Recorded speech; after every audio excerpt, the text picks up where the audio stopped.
Kebelakangan ini, Malaysia dipanaskan dengan isu UEC. Ada yang menekan dan ada yang mempertahan. Tapi, apa sebenarnya UEC ini? UEC ataupun Unified Examination Certificate adalah peperiksaan dari Sekolah Menengah Persendirian China.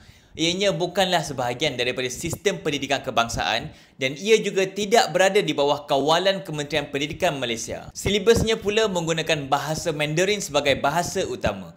Persoalannya, kenapa ada pihak yang mendesak untuk pengiktirafan? Kita ambil contoh mudah. Bayangkan seorang pelajar ambil lesen memandu di Malaysia, tapi lesen itu hanya sah di luar negara dan tidak sah di Malaysia. Itulah situasi UEC hari ini. Penyokong pengiktirafan berhujah bahawa pelajar UEC juga datang dari rakyat Malaysia dan ramai yang cemerlang. Tetapi UEC hanya diiktiraf oleh universiti luar negara dan tidak diiktiraf di Malaysia. Maka bakat ini mungkin akan terus berhijrah ke luar negara. Namun, pihak yang menolak pengiktirafan UEC pula berpendapat ada beberapa risiko besar kepada Malaysia jika UEC diiktirafkan.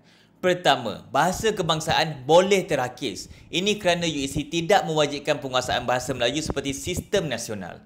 Kedua, sistem pendidikan negara boleh semakin berpecah mengikut aliran dan kaum. Sedangkan pendidikan sepatutnya menyatukan kita semua. Ketiga, kerajaan akan mengiktiraf satu sistem peperiksaan yang tidak berada di bawah kawalan negara. Sekaligus ini akan melemahkan autoriti pendidikan kebangsaan. Namun, mempertahankan asas negara bukanlah bermaksud menolak sesiapa.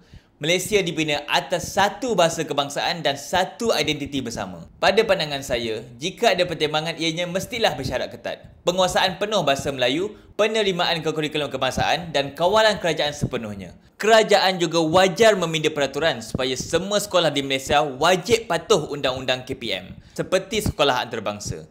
Apa-apa pun, cuba komen sikit pandangan anda.